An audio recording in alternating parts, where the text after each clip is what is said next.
안녕하세요. 금연 아침밥입니다. 소득 대비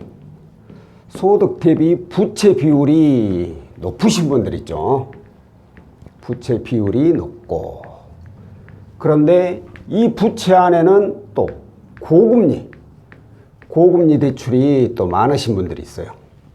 이런 분들이 더 이상 상환할 여력이 없어서 결국에는 개인회생을 신청하는 경우가 종종 계십니다.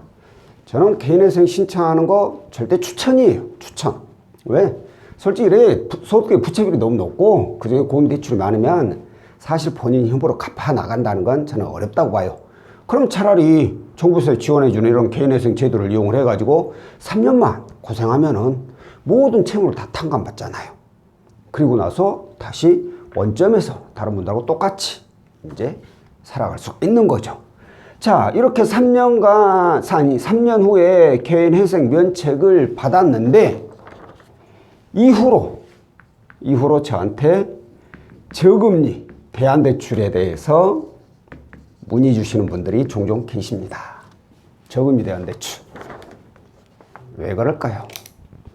바로 이 개인회생 중에 또 고금리 대출을 이용을 했기 때문이죠. 사실 개인회생을 신청하게 되면 1인 최저생계비 해가지고 140 얼마? 150만 원 조금 안 되더라고요. 그 금액을 제외한 나머지 금액은 전부 다 법원 통장에 납부를 하게 돼 있어요. 근데 이제 사실 그 금액으로 생활한다는 게 쉽지가 않죠.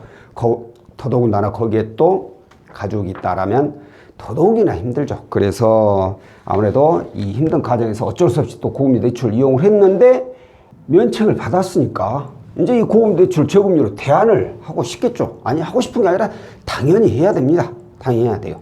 그런데 저금리 대안이 안 되는 분들이 종종 계십니다. 왜 안 되냐? 오늘 문의 주신 분도 그렇습니다. 이분이 직장 다니시고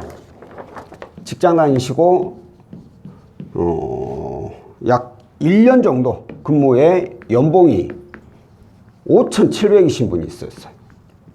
근데 이분이 이 개인회생 중에 이용한 대출이 저축은행 한 곳에가 1,550, 그리고 대부업 4건에 2,780만 원 이렇게 이용을 하고 계셨어요. 자, 개인회생 중에 대출을 이용했다라는 것은 다 고금리 대출밖에 안 되죠. 개인회생 중에 대출해달라고 문의 주시는 분들이 저한테도 종종 계십니다. 이런 이유로 힘드니까. 그런데 개인회생 중이라면 사실 신용불량하고 똑같아요. 그러다 보니까 대출을 해주는 것이 거의 없어요.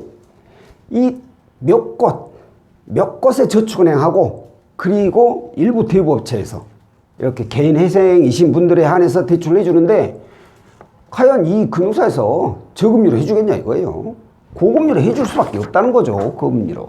그러다 보니까 이렇게 고금리로 이용을 해가지고 면책을 받고 이제 저에게 저금리 대안대출로 문의를 주셨지만 안 됐어요. 그 이유가 뭐냐? 바로 장기연체 이력 때문이에요. 장기연체 이력이 있으면은 저금리 대안대출을 이용할 수가 없습니다. 아무래도 또 이렇게 고금리 대출을 이용하고 장기연체 이력까지 있으니까 신용 점수도 좋지도 않죠. 이분도 나이스가 692점에 KCB가 585점. 일반 신용은 신용대출을 이용할 수도 없는 그런 점수죠. 그렇다면은 저금리로 대안이 안 되니까 그냥 이걸 이대로 계속 쭉 이용을 해야 될까요? 그게 아니라는 거예요. 제가 오늘 드리고 싶은 얘기가 바로 이겁니다. 개인회생 중에 고금리 대출을 이용을 했다면 면책을 받고 나서 저금리 대안대출을 해야 되는 건 너무나도 당연한 거예요. 하지만 장기연체 이력이라는 게 남아있어가지고 저금리 대안이 안 된다면은 하나 더 알아봐야 될 게 바로 이걸 묶을 수 있는 채무 통합 상품을 알아봐야 된다는 거죠. 신용 점수도 안 좋은데 이런 게 될까요?